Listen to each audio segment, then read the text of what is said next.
Every political crisis in Nigeria eventually exposes the same truth.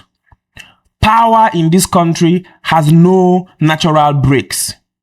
The moment you think it's limited, it finds a new loophole, a new degree, a new directive from above. When the federal arm steps into a state under the pretext of saving it from itself, we must ask a question.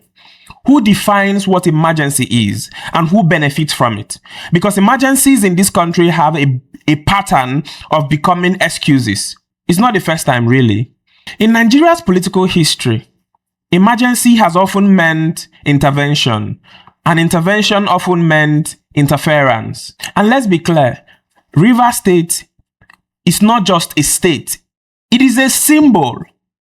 It is the oil capital of Nigeria, the economic pulse of the Federation, and one of the few states whose internal politics have national consequences. So when it's threatened, the federal government does not just observe, it intervenes. But here is the danger. Intervention, no matter how justified, can quietly mutate into dominance. And this is what scares me the most.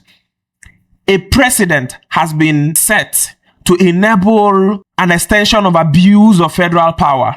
Federalism in its purest form is built on a simple civic principle: shared power, separate competence. The federal government handles the big picture: defense, foreign affairs, currency. The state handles the local issues, which includes education, health, community governance. Together, they form a partnership defined by mutual respect.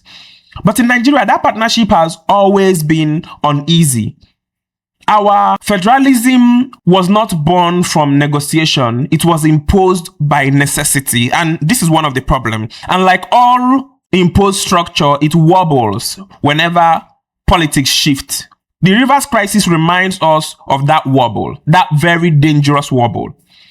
When the local government system in Rivers State collapsed into factional control, it exposed a loophole in our constitution, one that allows federal executive to interpret its own power broadly. This is extremely dangerous.